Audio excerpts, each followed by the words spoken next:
Cancer healer centre, a new beginning. संध्याकाळी 6 नंतर 76 लाख मतदान वाढल्याप्रकरणी निवडणूक आयोगाला हायकोर्टाची नोटीस. प्रकाश आंबेडकरांनी स्वतः युक्तिवाद केला.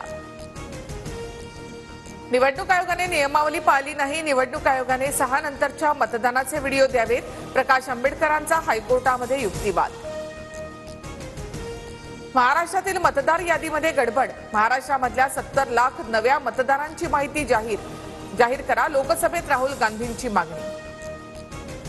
विरोधी पक्ष बेशुद्ध अवस्थेत आहेत. मतदारांनी दिलेल्या फटक्यानं अजून विरोधक सावरले नाहीत. राहुल गांधींच्या संसदेतील वक्तव्यानंतर आशिष शेलार यांचा हल्लाबोल. मुख्यमंत्री देवेंद्र फडणवीस आणि कुटुंबीय वर्षा बंगल्यावर जायला राहायला का घाबरतायत? संजय राऊतांचा खडा सवाल. वर्षा बंगला पाडून तिथे नवीन बंगला उभारण्यात येणार आहे. खासदार संजय राऊतांचा दावा. तर वर्षा विकसित होत असेल तर राऊतांना अडचण काय? भाजपच्या प्रवीण दरेकर यांचा सवाल. काळी जादू काय हे राऊतांनी ठाकरेंना विचारावं. उद्धव ठाकरेंनी वर्षा बंगला सोडला त्यावेळी टोपलीभर लिंबू सापडली. रामदास कदमांचं राऊतांना प्रत्युत्तर. रामदास कदम, उद्धव ठाकरे, एकनाथ शिंदेंसह शिवसेनेमध्ये सगळेच काळी जादूवाले असतील. काँग्रेस नेते विजय वडेट्टीवार यांची टीका. मुख्यमंत्री फडणवीसांनी वॉर रूम संदर्भातील बोलावलेल्या बैठकीला उपमुख्यमंत्री शिंदे गैरहजर. शिंदे नाराज असल्याच्या चर्चा. तर वैयक्तिक कारणामुळे शिंदे हे बैठकीला गैरहजर अशी माहिती. अजित पवार यांना मुख्यमंत्री व्हायचं नाही. अजितदादांनी स्वतःच्या मर्यादा ओळखल्या. संजय राऊत यांचं वक्तव्य. दोन्ही शिवसेना एकत्र येणं सोपं नाही. मात्र दोन्ही शिवसेना एकत्र आल्या तर आनंदच आहे. शिवसेनेच्या आनंदराव अडसूळ यांचं वक्तव्य. करुणा शर्मांच्या गाडीमध्ये मी पिस्तूल ठेवलं नाही. काही कारण नसताना सुरेश धस यांचे माझ्यावर आरोप. सचिन सानप आणि सदावर्तेंमधलं संभाषण TV9च्या हाती. तर सचिन सानप परळी पोलीस ठाण्यामध्ये जमादार या पदावर कार्यरत. करुणा शर्मांच्या गाडीमध्ये बंदूक देशमुख नावाच्या व्यक्तीनं ठेवली.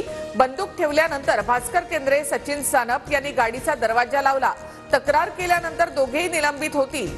सुरेश धस यांची माहिती. जरांगेंनी सांगितली मुंडे आणि कराड सोबतच्या भेटीची कहाणी. निवडणुकीआधी धनंजय मुंडे, वाल्मिक कराडने माझी भेट घेतली.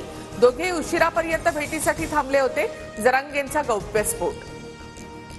वाल्मिक कराड नाशिकच्या कोणत्या हस्तरेषा तज्ञाकडे गेला होता? तृप्ती देसाई यांच्या दाव्याने खळबळ. 17 डिसेंबरचे शरणपूर रोडचे सीसीटीव्ही तपासून वाल्मिक ज्याच्याकडे गेला त्याच्यावरही गुन्हा दाखल करा. देसाईंची मागणी. अंजली दमानिया यांची उद्या पत्रकार परिषद. भ्रष्टाचाराचे पुरावे पाहून मुंडेंच्या मंत्रिपदाचा राजीनामा मिळेल अशी अपेक्षा. गेले 4 दिवस त्याच्यावर काम केलंय. दमानिया यांचा ट्विट. पुरावे नष्ट करण्यासाठी आरोपी कृष्णा आंधळे फरार. आरोपींविरोधातले पुरावे नष्ट झाल्यास सर्वस्वी यंत्रणा जबाबदार असेल. धनंजय देशमुख आक्रमक. दुहेरी हत्याकांडानं शिर्डी हादरली. साई संस्थानाच्या 2 कर्मचाऱ्यांची चाकू खुपसून हत्या. शिर्डीमध्ये मोफत अन्नछत्रामुळे गुन्हेगारी वाढली. सुजय विखे यांचं वक्तव्य. स्थानिक स्वराज्य संस्थांच्या निवडणुकीबाबतच्या सुनावणीची तारीख बदलली. 28 फेब्रुवारी ऐवजी 25 फेब्रुवारीला आता सुनावणी. महाकुंभामधील चेंगराचेंगरीनंतर मृतदेह नदीत फेकल्यामुळे नदीचं पाणी दूषित झालं. समाजवादी पक्षाच्या खासदार जया बच्चन यांचं वक्तव्य. जया बच्चन यांच्या वक्तव्यावर वाद निर्माण होण्याची शक्यता. Cancer healer centre, a new beginning.